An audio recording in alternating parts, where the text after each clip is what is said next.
इस चैनल हमारा गुरुकुल में। और आज हम आपकी पाठ्य पुस्तक में संग्रहित वाक शीर्षक से संग्रहित ऐसी कवियत्री की रचनाओं को हम आज ले रहे हैं, जिनमें पहले 3 का मैं पिछले वीडियो में आपको विवेचना दे चुका हूं। अंतिम उनका जो वाक है, यह कवियत्री हैं। ललद्यद्ध के नाम से इनको हम जानते हैं, लल्लेश्वरी के नाम से भी इनको कहा जाता है। कश्मीर के पामपोर के सिंहपुरा गांव में 1320 में जन्म हुआ और निर्गुण ज्ञान मार्गी शाखा की कवियत्री है ये। इनकी जो काव्य शैली है उसे वाक अर्थात वाक या वाणी कहा जाता है, क्योंकि निर्गुण जितने भी संत हुए हैं संपूर्ण भारत में भक्ति काल में अथवा उसके पहले, उनकी यह विशेषता रही कि उन्होंने कुछ भी लिखा नहीं है। उन्होंने जो भी उनकी अनुभूति थी, जो भी उनका ज्ञान था, उसको उन्होंने शब्दों में कहा है अपने अनुयायियों को, अपने शिष्यों को। उन्होंने उसको कहीं ना कहीं लिपिबद्ध किया। तो चूंकि यह शुद्ध परंपरा से, बोलने की परंपरा से आया हुआ है, इसलिए इसको वाक इसका शीर्षक दिया गया है और उस शैली के रूप में इसको देखते हैं, हम लोग इसको जानते हैं। तो इनका जो अंतिम पद जो बचा हुआ है विवेचना के लिए शेष, वो इस प्रकार है कि थल थल में बसता है शिव ही, भेद न कर क्या हिंदू मुसलमान, ज्ञानी है तो स्वयं को जान, वही है साहिब से पहचान। जैसा कि हम लोग पहले भी करते आए हैं कि पहले हम एक एक वाक्य का विश्लेषण कर लेते हैं, एक एक शब्द का विश्लेषण कर लेते हैं, जान लेते हैं कि उसका सही अर्थ क्या है, और उसके पश्चात हम संपूर्ण रचना का अर्थ जानते हैं। निश्चित रूप से यह प्रक्रिया आपके परीक्षाओं के दृष्टिकोण से, आपकी व्याख्या को मजबूत करने और उसे परिपक्व बनाने के दृष्टिकोण से उचित है। तो पहला शब्द हम लेते हैं थल थल। थल तद्भव का शब्द है।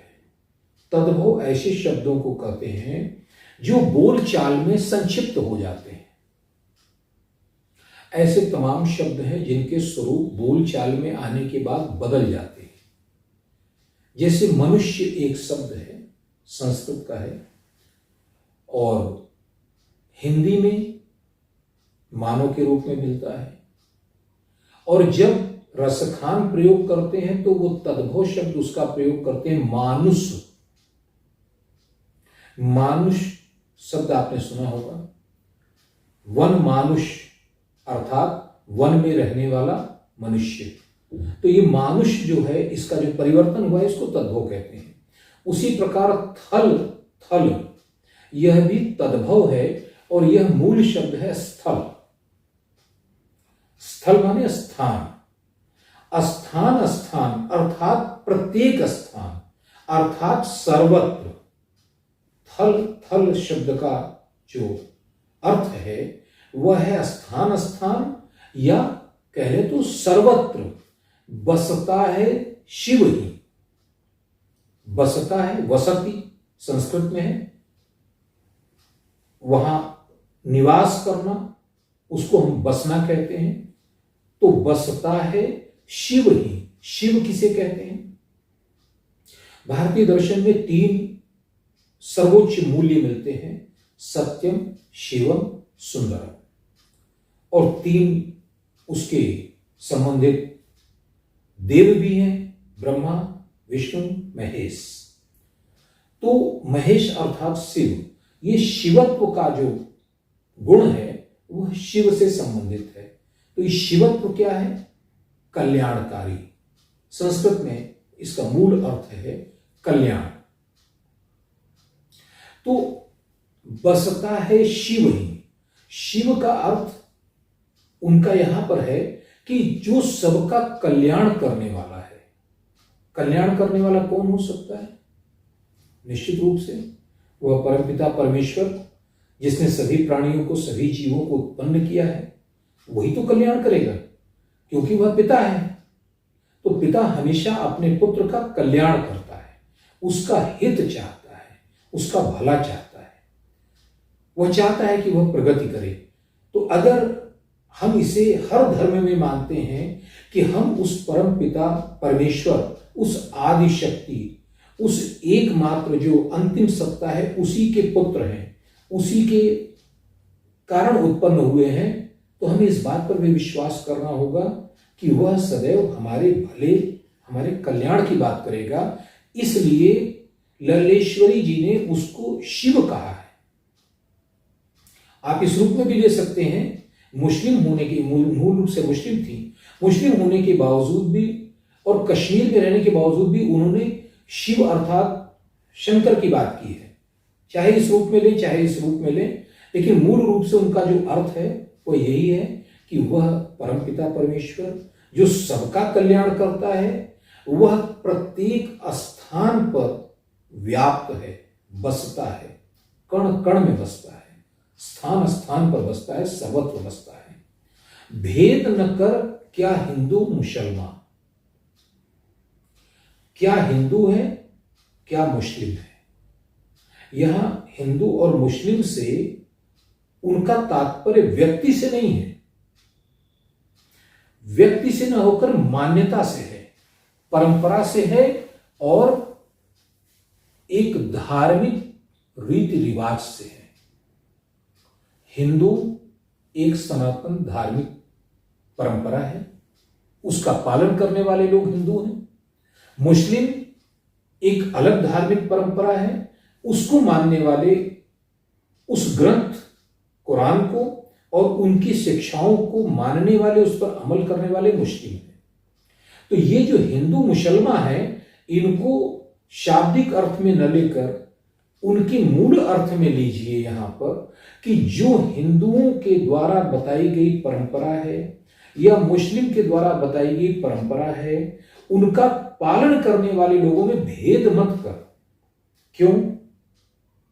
क्योंकि यह जो परंपरा है कि आप इन इन तरीकों से परम पिता परमेश्वर को प्राप्त कर सकते हो, ये पूजा करनी होगी, आपको ये नमाज अदा करनी होगी, आपको इस प्रकार के सारे कार्य पालन करने होंगे, सारे धार्मिक अनुष्ठान करने होंगे, यह सब ज्ञान मार्गी शाखा के सभी कवियों के लिए एकदम से फिजूल की बातें थी। वो उसकी निरर्थकता को समझते थे। इसकी निरर्थकता क्यों है, हम निरर्थक कह क्यों रहे हैं इसको, ये हम लोग इसके बाद देखते हैं, आगे देखते हैं। ज्ञानी है तो स्वयं को जान। लल्लेश्वरी का कहना है कि अगर तुम ज्ञानी हो तो इसका अर्थ है स्वयं को जानो, अर्थात जब तक आप अपने अंदर विद्यमान, अपने अंदर स्थित उस परम पिता परमेश्वर के अंश का अनुभव नहीं करते हो, उसको जान नहीं लेते हो, उसे देख नहीं लेते हो, तब तक आपका ज्ञान पूर्ण नहीं हुआ है। वह ज्ञान इससे पूर्ण नहीं होगा कि आपने हिंदू धर्म में बताई गई परंपराओं का पालन किया है या मुस्लिम धर्म में बताई गई शिक्षाओं का अनुकरण किया है, इससे पूर्ण नहीं होगा। ज्ञान क्या होता है? ज्ञान का अर्थ होता है किसी चीज को जान लेना। और जानने के दो तरीके होते हैं, प्रत्यक्ष और परोक्ष। एक, किसी चीज को आप देख कर जानते हैं, अनुभव करके जानते हैं। दूसरा, उसके बारे में पढ़ के या सुन के जानते हैं।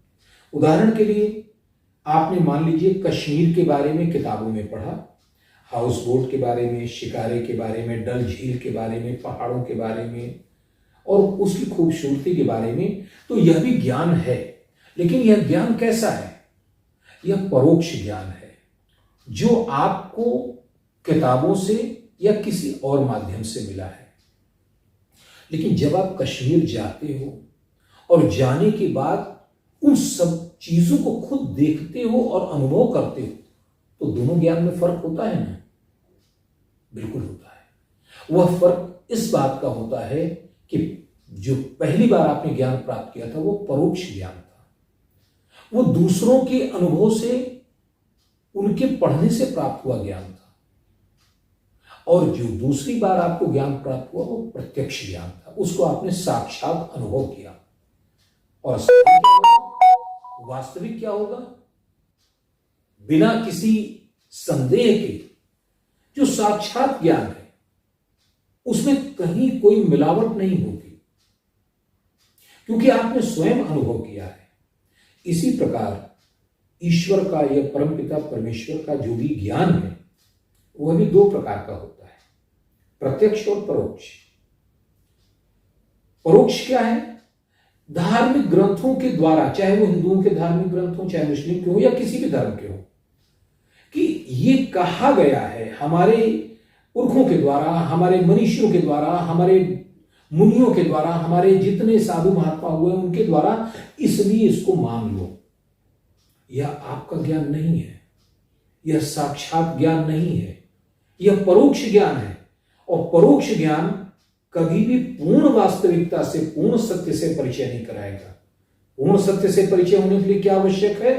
कि जिस वस्तु के बारे में कहा जा रहा है उसका आपको साक्षात अनुभव हो, अर्थात परमपिता परमेश्वर का साक्षात अनुभव हो। और वो अनुभव कैसे प्राप्त होगा? क्योंकि प्रत्येक धार्मिक परंपरा, चाहे विश्व का कोई भी धर्म हो, एक बात अवश्य मानता है, वो ये कि हम सभी उसी परम चेतना के अंश हैं। हम वहीं से आए हैं और उसी के समक्ष जाना है।